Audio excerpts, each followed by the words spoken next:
आप तो इंटरनेशनल हम बात कर रहे हैं, सॉरी मैं आपकी बात काट रहा हूँ, प्रेशर्स आ रहे हैं और जैसे आपने जिक्र भी किया टेररिस्ट स्टेट के हवाले से यूएस कांग्रेस में जो वो एक रेजोल्यूशन जमा करवाई गई है, ये जो मिज़ाइल का वाक़या है इस पर DGISPR ने बड़ी तफसील से बात कही और डेफिनेटली जो वो बात कहेंगे वो सच कहेंगे। पूरी कौम पाकिस्तानी फ़ौज के साथ है और यकीनन पाकिस्तान का दिफा भी ऐसे हाथों में है जो नाकाबिल तस्खीर हैं। लेकिन जो ख़बरें आ रही हैं, जो इंडिया में भी इस तरह का शोर मच रहा है और इंटरनेशनल मीडिया भी ये बात कर रहा है, एक सवाल जो है कि 3 मिनट और 24 सेकंड वो जो मिज़ाइल है वो पाकिस्तान की टेरिटरी में 124 किलोमीटर वो चला है, उसने ट्रैवल किया है। किसी को नहीं पता था कि उसके ऊपर कोई न्यूक्लियर वॉर हेड है, ये तो बाद में पता चला, उस वक्त ही पता था कि और कोई वॉर हेड है। तो ये हमारा जो डिफेंस सिस्टम है, एक सवाल है कि क्या इतना उसको इजाज़त देनी चाहिए थी। वो मियाँ चन्नू के इलाके में गिरा जो रफ़ीकी एयर बेस से कुछ ज़्यादा दूर नहीं है, चंद किलोमीटर्स के फासले पर है, जो हमारा एक बहुत बड़ा बेस है वहाँ पर शोरकोट में। देखिए, ये जो आपके रिस्पांस का यानी एयर डिफेंस सिस्टम होता है, रडार्स वगैरह सब कुछ उससे कनेक्टेड होते हैं। और अगर कोई ऐसी सिचुएशन हो जहां आप समझते हैं कि जंग होने वाली है या दुश्मन की तरफ से हमला हो सकता है, तो फिर आप अपनी एयर स्पेस को नो फ्लाई जोन करार दे देते हैं, दुनिया को वार्न कर देते हैं कि अब आपकी जिम्मेदारी है, हमारे मिसाइल उड़ सकते हैं। अगर कोई कमर्शियल फ्लाइट आती है या कोई और जहाज गुजरता है, वो फिर अपना सिलसिला पहले कर ले, तो अमूमन वो रास्ते उनके बदल जाते हैं। चुनाचे आपके आसमान बिल्कुल उस वक्त ऑटोमेटिक भी होता है ये सिस्टम।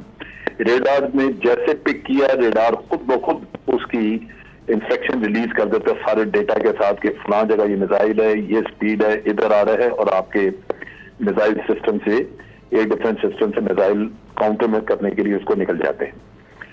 अब जब आपने ये सिस्टम ऑटोमेटिक पे नहीं रखा, रेडार ने पिक किया, लेकिन रेडार इंतजार करेगा कि आप उसको मैनुअली ऑर्डर दें कि आप फायर करें।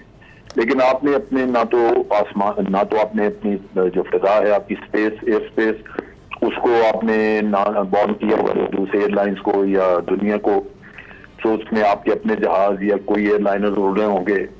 फिर ये भी है कि आपको चूंकि जंग का माहौल नहीं, तो आपको अंदाजा नहीं कि ये क्या चीज है, ये कैसे ये मिसाइल ही है या कुछ और है।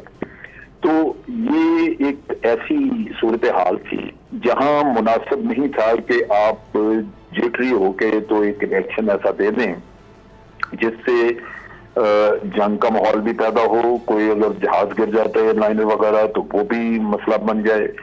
और फिर अगर कोई ऐसी चीज नहीं और आपके मिसाइल जो है वो जाके इंडिया में गिरते हैं, तो आपके मिसाइल से तो वॉर हेड होगा, क्योंकि आपने काउंटर करना है उस चीज को जो स्पेस में ऑब्जेक्ट आ रही है, तो उसके नताइज कुछ और हो सकते हैं।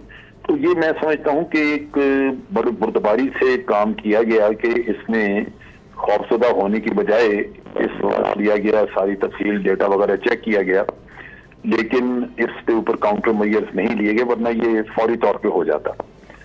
और अगर कल को थोड़ी बहुत सिचुएशन या हमारी इंटेलिजेंस रिपोर्ट होती है कि भारत ये कर सकता है, तो आपके सिस्टम ऑटोमेटिक पे होंगे, वो तो रेडार पिक करेगा और खुद ब खुद इंस्ट्रक्शन पास कर देगा, और वो 3 मिनट के अंदर अंदर जो आपने देखा 3-3.25 मिनट का यहाँ रहा, वो उससे कहीं पहले आपके मिसाइल निकल जाएंगे, जो एयर डिफेंस के मिसाइल है, वो उसको फायर करने के लिए, क्योंकि ये जैसे ही रेडार पिक करेगा इंस्ट्रक्शन जानी शुरू हो जाएंगी। अच्छा जनरल साहब, आपने तफसील से ये बयान किया कि क्योंकि शायद मैनुअल था, लेकिन भारत एक हॉस्टाइल नेबर है, तो अगर हम उसको वो एक हमारे पास अगर एक कैपेसिटी है और अगर हम उसको ऑन नहीं करते और हम ये तवक्को करते हैं कि जंग का कोई माहौल नहीं है, तो अगर खुदा न खास्ता इस मिसाइल पर कोई वॉर हेड होता, यानी कोई कुछ भी किसी तरह का भी, और ये गिरता टारगेट पे किसी पे, तो ये तो बड़ा नुकसान कर सकता था।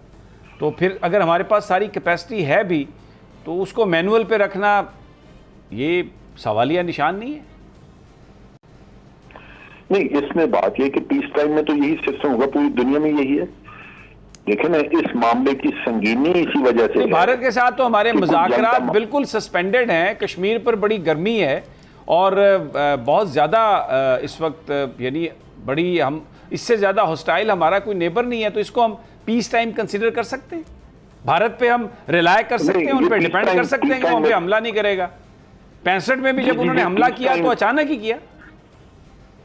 नहीं, उस वक्त भी ये इंटेलिजेंस बोर्ड थी, एक्सपेक्टेड है। ये चीज होता यही है कि आपकी इंटेलिजेंस वगैरह आपको वार्न करती रहती है दूसरी साइड की प्रेपरेशन देख के, और ये पता, ये कोई ऐसा नहीं होता कि आप बिल्कुल अंधेरे में बैठे हैं।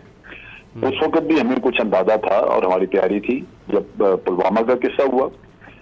और इसमें अगर आप इसको इस तरह यूज करें, इस सारे सिस्टम को ऑटोमेटिक पे रख के, तो बाज़ औक़ात तो इंडिया ने उस पुलवामा के केस में अपना हेलीकॉप्टर गिराया था, वो उनके अपने ही सिस्टम से गिरा था। अच्छा।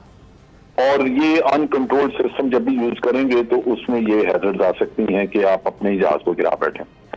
तो इस वजह से आम पीस टाइम में ये चीजें बड़ी एहतियात से की जाती हैं। और उसके साथ ये है कि अनप्रोवोक्ड यानी पाकिस्तान की तरफ से तो कुछ भी नहीं हुआ था, ये मिसाइल आ गया इंडिया की तरफ से। और ये वही संजीवनी है जिसकी वजह से आज पाकिस्तान वह पे लगा रहे।